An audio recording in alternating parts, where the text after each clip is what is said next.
The Avenger. The road to crime ends in a trap that justice sets. Crime does not pay.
The Avenger, sworn enemy of evil, is actually Jim Brandon, a famous biochemist.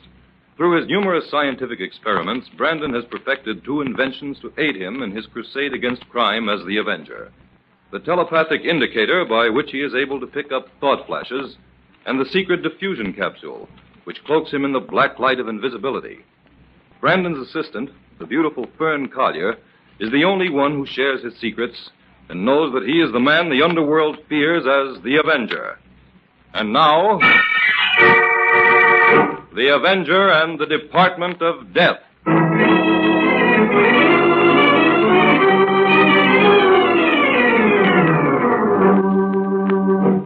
The employees of Kahn's department store are beginning to punch in for the day. Among the early arrivals is Mabel Darney, who hurries toward the employee's elevator.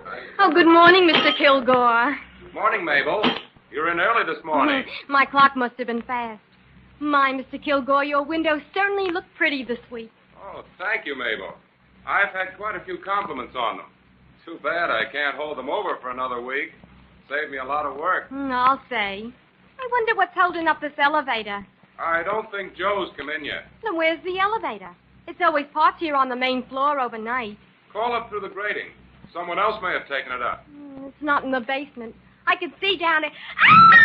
Mabel! Oh, Mabel, Mr. what's the matter? Kilgore, come over here quick. Oh, what is it? Look, down there at the bottom of the shaft. It's Grady, the watchman.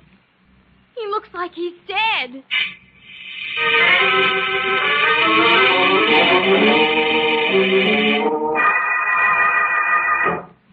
You're right, Inspector. Looks like Grady died from a fall. What floor did you say he fell from? It must have been the fifth, Jim. I checked the automatic meter on the main floor when I came in. It shows that Grady made his last time check on the fifth floor at midnight. Well, let's go upstairs and have a look. Okay, all right, O'Brien. You take over here until my men arrive. Whatever you say, Inspector White. Come on, Jim. Let's get out of this shaft and take the elevator to the fifth. To the sixth, you mean, Inspector? Sixth? I said he fell from the fifth, Jim. Yes, but the elevator in that shaft would have to be parked above the floor from which he fell. We'd better check that first. Now, get in the elevator, Jim. Sixth it is. You didn't permit any of the elevators to be moved, did you, Inspector? Only this one. I took it down to the basement myself. I ordered all the employees held on the main floor. Good. Now, what have you found out about Grady so far? Well, he's been a watchman here at Kahn's store for 15 years. Steady fellow, completely trustworthy. Who's this fellow, Brian, you left on guard in the basement? He's a store detective. Here we are. There's the elevator, just as you said, Jim. Uh-huh. Very strange. Well, what's strange about it? You expected to find it here, didn't you? Yes, but would you mind explaining why Grady rode this elevator up to the sixth and then left it parked here and used the stairway to the fifth floor? Oh, Jim, don't start that. The first thing Come I on, know Inspector. Let's take a look at the fifth floor. We'll take this elevator Grady used. All right. Now, there's no doubt in my mind this was an accident, Jim. Nothing valuable was stolen or the alarm would have sounded, so don't try to stir up anything. Oh, a perfect landing, Inspector. Or say, who's that coming in from the stairway? That's Mr. Kahn, the owner of the store. Must have something important on his mind to climb all those stairs. Inspector White, I want a few words Yeah? with you. What is it, Mr. Kahn? Well, how much longer must I keep the store closed? I had a sale advertised for today. Several hundred people waiting outside. Give Brandon and me 10 minutes more, then you can open the door. Mr. Kahn, we would also like to have your permission to question some of your employees. Question my employees. What for? If Grady's death was accidental, it must be proved so to the satisfaction of the police department. Oh. Well, naturally, I want everything to be cleared up properly, but...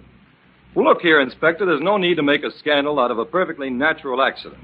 I have some influence in this city, You and better take care of your own business, Mr. Kahn, and I'll take care of mine. Now, give us 10 minutes more here. All right. It's not that I don't want to cooperate in every way possible, but as far as I can see, there's no need for a prolonged investigation. In other words, Inspector, we mustn't let a little thing like murder interfere with Mr. Kahn's Now, business. wait a minute, Jim. Don't jump to any conclusions.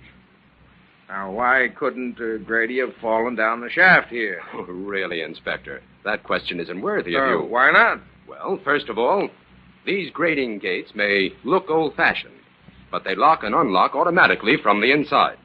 Grady would hardly have pried this door open in order to fall down the shaft accidentally. No, I admit you've got something there, Jim. But what do you suppose did happen? Grady was killed or stunned by a blow on some other floor. Brought here to the 5th floor in this elevator. Parked right here on the floor where we're standing while his murderer took the elevator to the 6th floor. Left it there, punched the time clock on that floor, walked down the stairs, punched the clock here, and then pried open this gate and threw Grady down this shaft. That's all guesswork, Jim. You have no way of proving any of that. I can prove all of it, Inspector. I'm listening. Well, Grady had a bad gash on his head, didn't he? Yeah? Look. There on the wall of the elevator. About 30 inches from the floor. Looks like a small blood stain. Now, look at the floor. Right here where we're standing. There's a larger and more distinct stain. Yeah, but why should the murderer overlook evidence like that? Only a few dim lights are left burning on these top floors at night. The murderer didn't see it. Now, last but not least, look at the marks on this outside elevator door made by a sharp instrument recently. Bits of metal are still clinging to the marks. Yeah. All right, Jim. Where do we go from here? We start looking for the answer to 3 very simple questions, Inspector. Where was Grady murdered? Why? And by whom? Oh, very simple. Going down, Inspector. Please face the front of the car.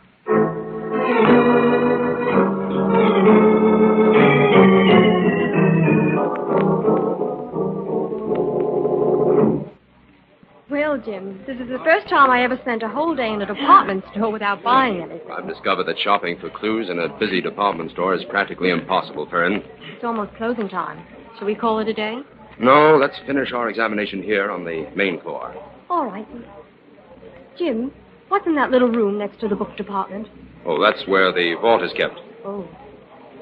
Say, this room on the right looks interesting, Jim. It's marked no admittance. Oh, that's for us. Come on, Fern.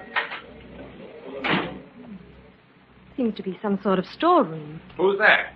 Customers aren't allowed in here. Oh, it's you, Mr. Brandon. Yes, you're Kilgore, the window decorator, aren't you? That's right. I'm getting things ready to change the windows tonight.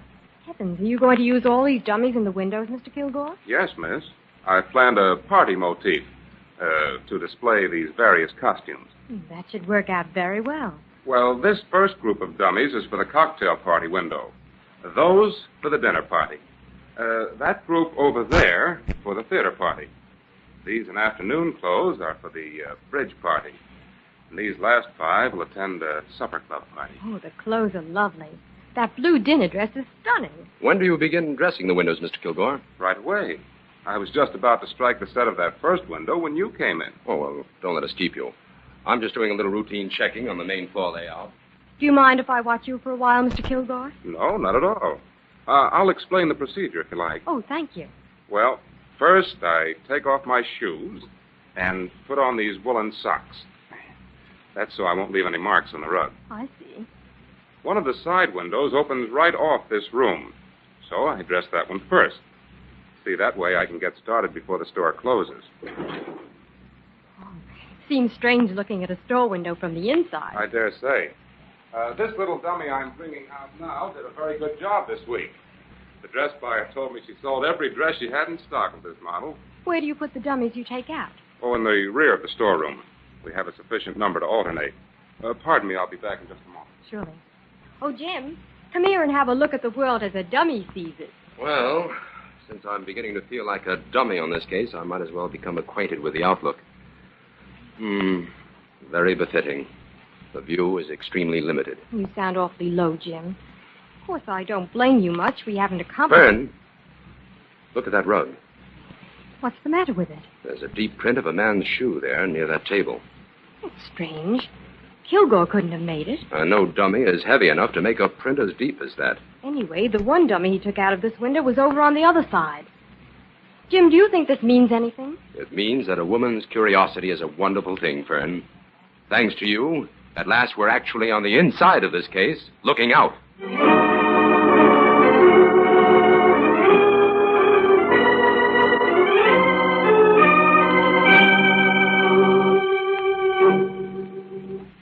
Mr. Shelvin, you're in charge of the jewelry department, aren't you? That's right, Mr. Brandon.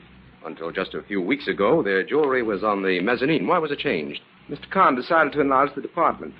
There's more room for display here on the main floor. I see. You're planning a big diamond sale as soon as the new shipment arrives, aren't you? Why, yes. How did you know about that? Mr. Kahn told me I wasn't to mention that shipment to anyone. Well, it seems to be a fairly well-known secret, Sheldon. Mr. Kahn won't like that at The all. new vault for the diamonds is over there in the room next to the book department, isn't it? I'm sorry, but I'm not at liberty Oh, well, I know it is. And also that you and Mr. Kahn are the only ones who have the combination to that vault. Mr. Brandon, I hold a very responsible position here. I don't want to jeopardize it in any way. If you have any further questions, I prefer that you direct them to Mr. Kahn. There goes the closing signal. You'll have to excuse me.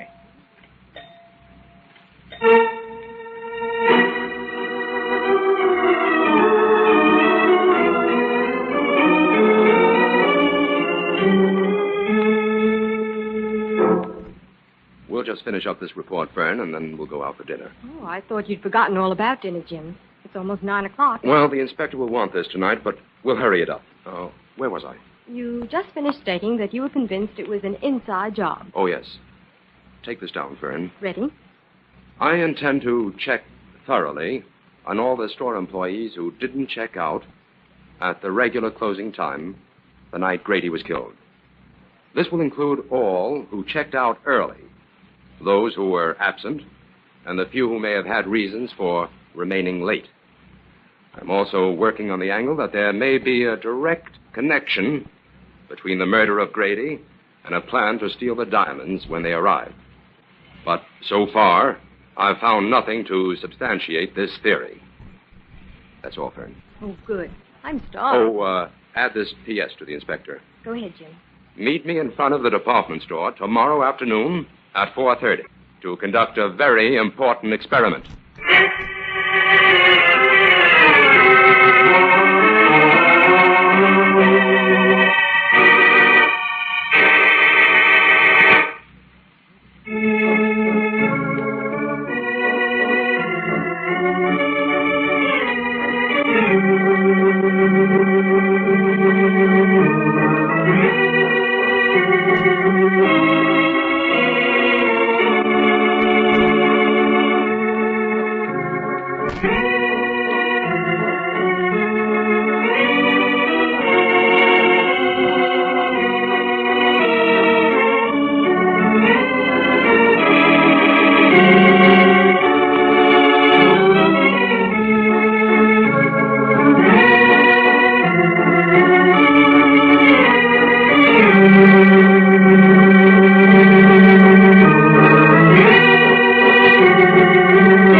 to the Avenger and the Department of Death.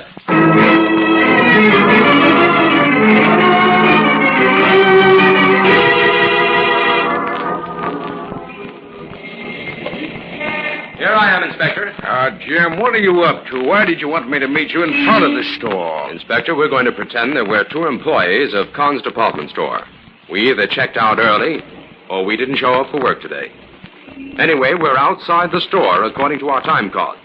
Now, if we're outside and can prove it, according to our cards, we can't be suspected of any crime that might be committed inside, can we? Oh, I suppose not. That's the kind of evidence that holds up in court. But what are you trying to prove, Jim? The purpose of this demonstration is to show that we can go into the store and remain inside after the store closes. All night if we want to. Now, here's a complete list of the employees who were absent or who checked out early the night Grady was killed. We can discount the few who left late because they couldn't get back in past the watchman at the employee's entrance. You'll notice that this list includes a number of employees you've already met and whom we now have reason to suspect. Well, now we're getting someplace, Jim. Who were they? There were 15 all told, but the ones you know were O'Brien, the store detective, Mabel Darney, who discovered the body, Kilgore, the window decorator, and Shelvin in the jewelry department. And don't forget Mr. Kahn himself. He doesn't have to check in and out of the store. I'm not forgetting him, Inspector. He's on my list. Well, what do we do now? First, we walk inside the store, just like two ordinary customers. Then we make a very unusual experiment.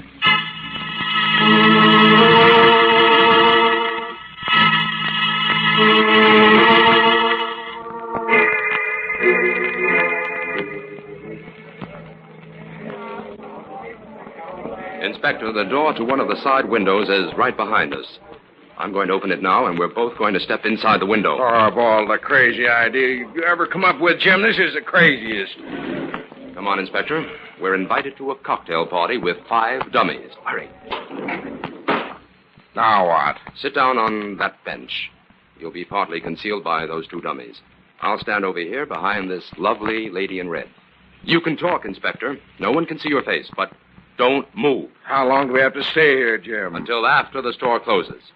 Maybe this experience will teach you not to make me prove everything to you the hard way. Well, where's Fern? Why couldn't she have done this instead of me? You're the one I have to convince. And besides, Fern is up in the toy department questioning Mabel Darney.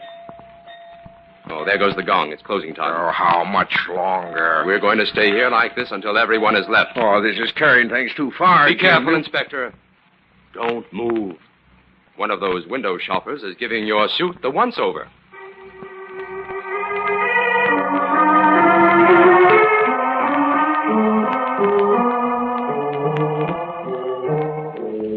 So after I'd finished questioning Mabel last night, it was time for the store to close.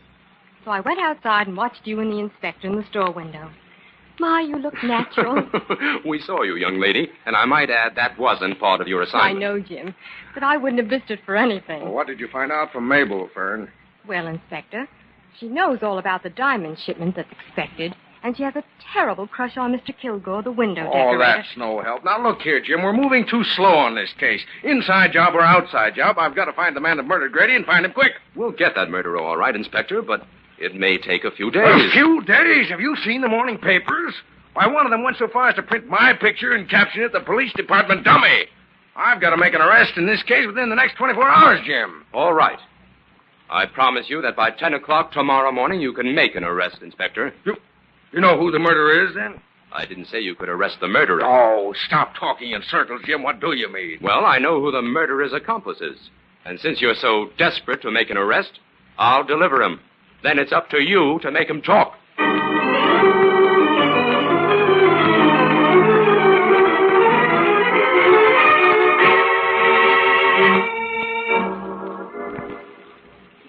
Here comes Mr. Kahn now, Inspector. I hope you know what you're doing, Jim. Good morning, Brandon. Inspector? Good morning. Good morning. Mr. Kahn, we're going to make an arrest here. What? I sent for you because we want to handle things as quietly as possible. An arrest? Who? Roger Kilgore, your window decorator. Why, you must be mistaken, Brandon. Kilgore was implicated in Grady's death. One of his windows was deliberately arranged so that someone could hide in it without attracting attention on the outside. And someone did hide there the night Grady was killed. If it wasn't Kilgore, then Kilgore knows who it was. Bring Kilgore in here, Mr. Kahn. Well, I'm afraid I can't. Kilgore didn't show up for work this morning. What? Well, has he called or anything? No, not yet. Come on, Inspector. We've got some work to do.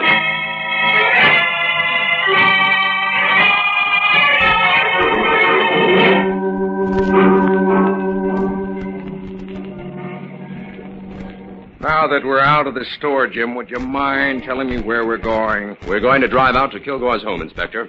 I don't like the look of this. My cars are on the side here. Wait a minute. Take a look in that second window, Inspector. What? Why, it's Kilgore.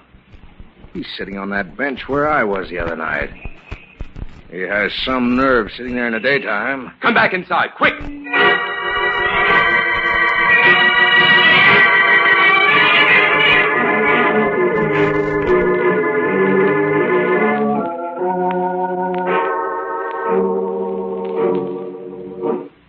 That's the window, O'Brien. Open it up. Not so fast, Brandon. I have to have a good reason to open these windows. And I'll give you one. Kilgore's inside there. Kilgore? Well, what's he doing in there? That's what we want to know. Open the window and tell him to come out. Okay. Come on out, Mr. Kilgore. There's something wrong here. Inspector, come into the window with me. You too, O'Brien. Right, Jim. Sure. Say, Brandon, I don't like the way he looks. No. Kilgore has been propped up on this bench for hours. He's dead.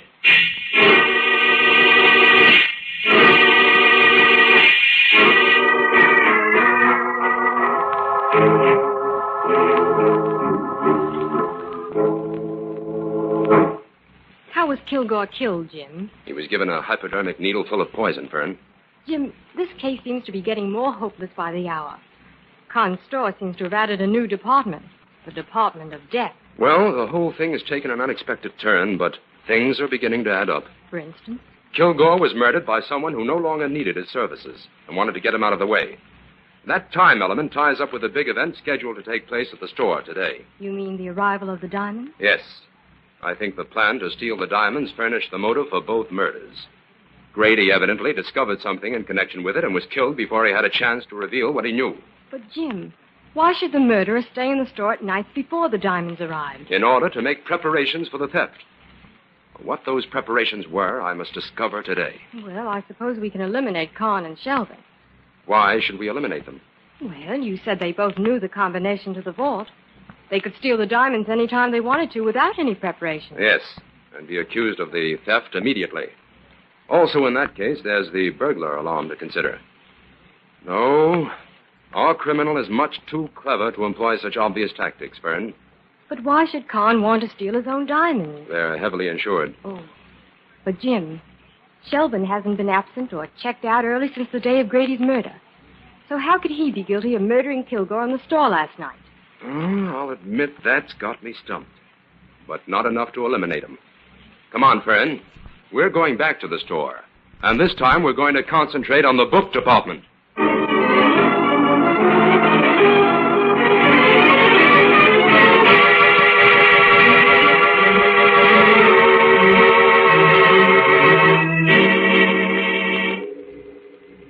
While we're here, Fern, I want to pick up a copy of Dr. Ledlow's book on crime documents. Oh, I saw it here in this large bookcase the other day, Jim. I can find it in a minute. Oh, all right. I'll browse around a little in the meantime. Oh, Jim. Yes? Come here a minute. Well, what is it? Look at these books. They're completely disarranged, and some of them are upside down. This whole bookcase is a mess. Why, yes. It certainly is. That's it, Fern. I've got it. What, the book? No, the solution to this whole grim affair. Oh, at last. Fern, Khan's department store is going to have an extra watchman tonight. This is a job for the Avenger.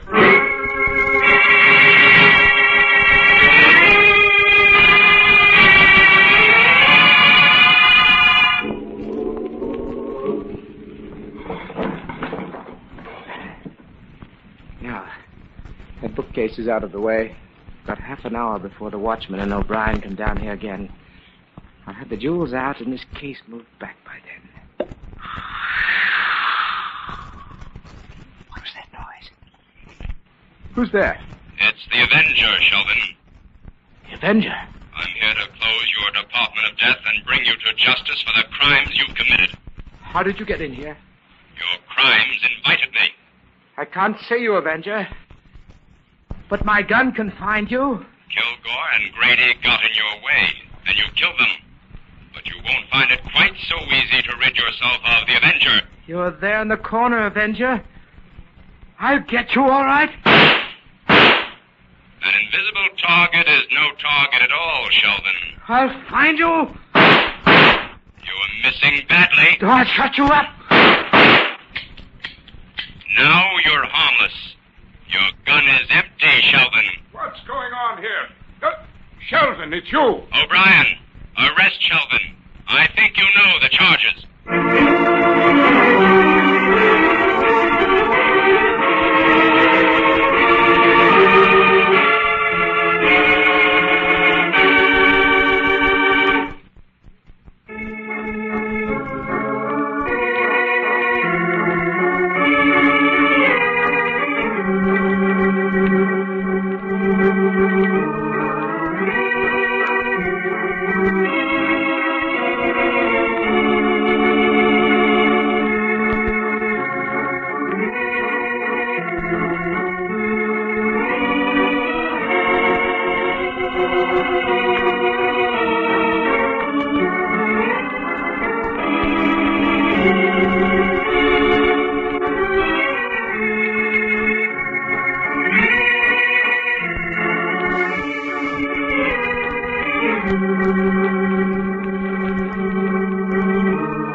Well, Jim, now that Sheldon is in custody and the newspapers have elevated the inspector to the status of crack detective instead of dummy, would you mind bringing me up to date on a few of the facts? Not at all. We have to make out a full report on this for the inspector anyway. Well, tell me briefly first. What was the clue you found in the book department? Well, as you know, the diamond vault was in that small room that adjoined the book department. The back of the vault was against that wall. Now, the other side of the wall, in the book department, was completely hidden by that large bookcase. On the nights that Sheldon managed to stay in the store, he moved that bookcase and went to work on the wall. He broke through a section of it and succeeded in drilling through the back of the vault, leaving only the black velvet lining to be broken through at the last minute. But the clue? That bookcase was too heavy to move with the books in it, so Sheldon had to remove them. The night before the diamonds arrived, he was in a hurry and left them upset. That was the clue I needed. But how did he expect to get the jewels out of the store? After the death of Grady, Sheldon got himself an outside accomplice. By that time, he was quarreling with Kilgore anyway, and he knew he'd have to get rid of him. We picked up this accomplice this morning, and he explained the whole setup. After Grady's death, it was too risky for Sheldon to check out of the store early and come back in to hide. So he hit upon another idea. He hired a man who bore an amazing resemblance to him to check in and out of the store for him. Very clever. Sheldon's plan was to steal the jewels and stay in the store all night. The next morning, just before time for the store to open, his accomplice would check in for him, pick up the jewels in the washroom where Sheldon had left them in a shopping bag, and then exit from the store just as the early shoppers were coming in the main entrance. And in the meantime, Sheldon goes to the safe, gives the alarm, and is under no suspicion. Right. Well, Jim, could we get the inspector's report out right away? I'd like to leave early today. Oh, I can tell by that glint in your eye you're going shopping. Yes, I am. Well, murder or no murder, I suppose no woman alive can be expected to spend 3 days in a department store without buying something.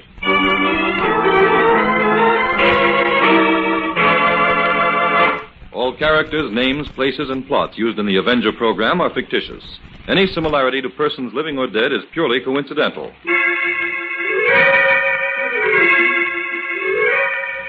This is a thought. A thought. A thought.